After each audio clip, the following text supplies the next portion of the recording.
6 entreprises industrielles allemandes. Mandatées directement par le ministère fédéral de l'économie de Berlin. En route vers Alger. Fin juin 2026. Ce n'est pas une visite de courtoisie. Ce n'est pas un forum diplomatique de plus. C'est une délégation de spécialistes ingénieurs, logisticiens, fabricants de composants et qui viennent explorer un marché qu'ils ne peuvent plus se permettre d'ignorer. Et la question que tout le monde évite de poser, c'est la suivante. Est-ce que c'est l'Algérie qui a besoin de l'Allemagne ou l'Allemagne qui a besoin de l'Algérie? Restez avec moi. La réponse va vous surprendre. Bienvenue sur Décryptage Algérie. La chaîne qui va au fond des chiffres, derrière les communiqués officiels, et qui vous dit ce que les médias classiques n'osent pas dire clairement. Aujourd'hui, on traite un sujet qui est apparu dans l'actualité cette semaine le 13 juin 2026 exactement et qui mérite une analyse sérieuse. La Chambre algéro-allemande de commerce et d'industrie LAC Algérie a annoncé officiellement l'arrivée d'une délégation de 6 entreprises industrielles allemandes spécialisées dans le secteur automobile.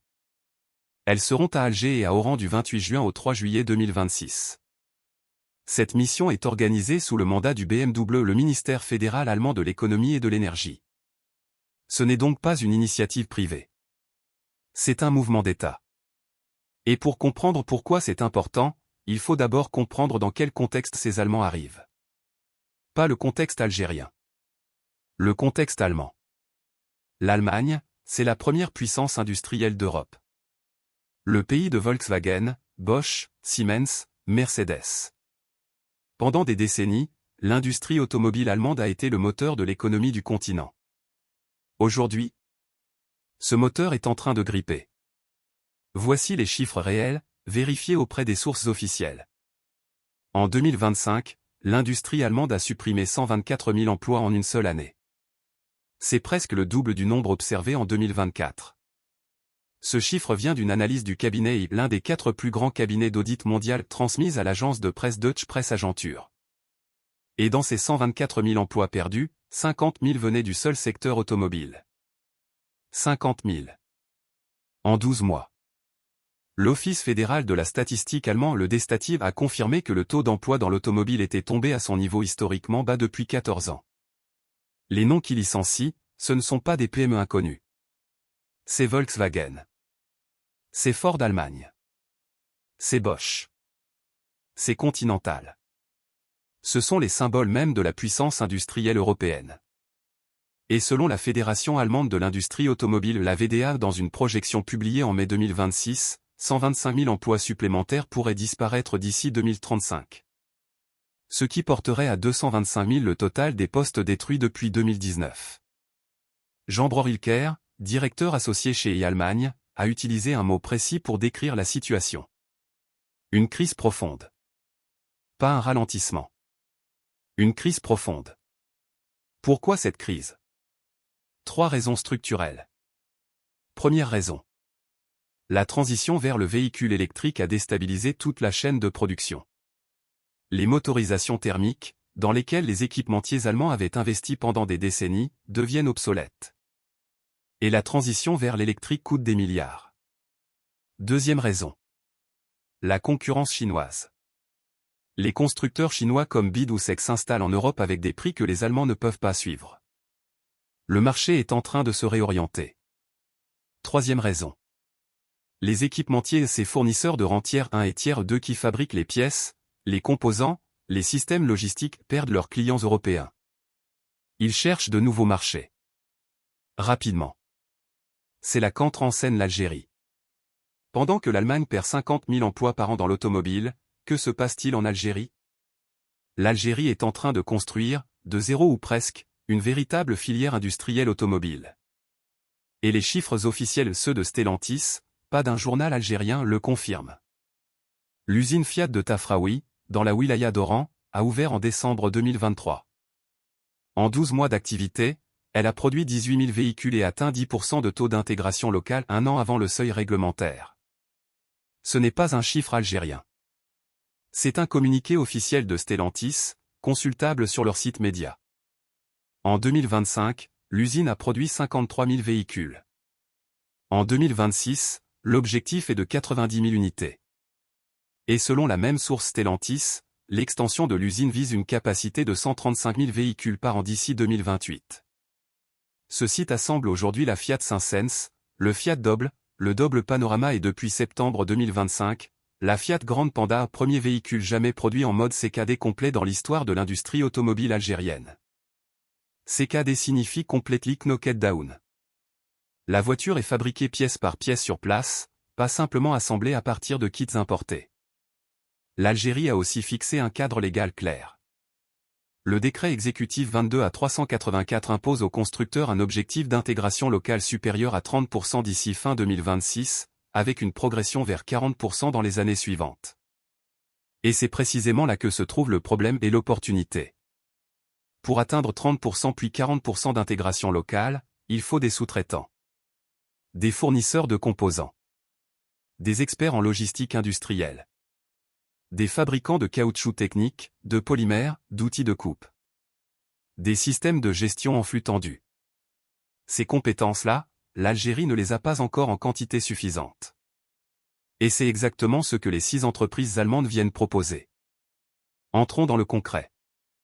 Parce qu'une délégation, ça reste abstrait tant qu'on n'a pas regardé qui en fait partie. LAC Algérie a publié le profil des 6 entreprises concernées. Voici ce qu'elles font vraiment. Première entreprise. Allo Workstoff GmbH Eco. KG. Spécialisée dans les compounds polymères, ces matériaux plastiques techniques utilisés dans les intérieurs et extérieurs de véhicules. Tableau de bord, garniture, pièces sous le capot. Une industrie automobile ne peut pas fonctionner sans ces matériaux.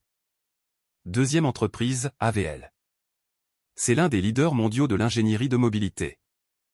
Il travaille sur les essais de moteurs, l'électrification des véhicules, l'hydrogène, et les logiciels embarqués. Leur présence signifie que l'Algérie attire des acteurs qui pensent déjà aux technologies de demain. Troisième entreprise. Compound Engineering. Spécialisée dans les procédés liés au caoutchouc et aux solutions industrielles certifiées IATF, une certification internationale de qualité dans l'automobile. Cette entreprise a déjà une expérience terrain en Algérie. Elle revient. C'est un signal positif. Quatrième entreprise. LMT Tool System. Fabricant d'outils de coupe de précision. Ces outils sont indispensables dans la fabrication de pièces automobiles, mais aussi dans l'aéronautique et l'énergie. Une présence LMT en Algérie, c'est une montée en gamme de la précision industrielle locale. Cinquième entreprise. Movinity GmbH.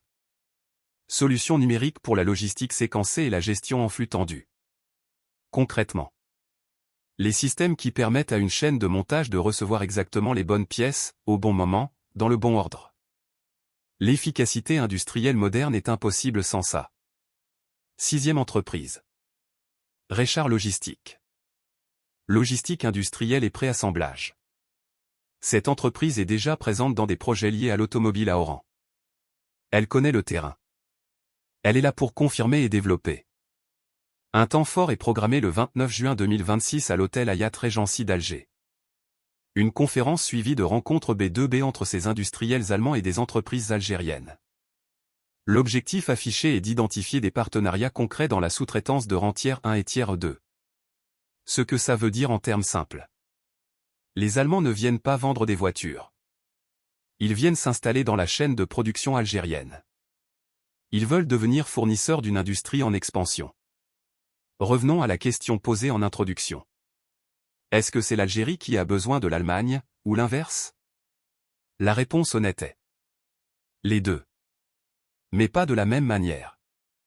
Et pas avec le même niveau d'urgence. L'Algérie a besoin de transfert de technologie, de savoir-faire industriel, de compétences dans la sous-traitance de précision.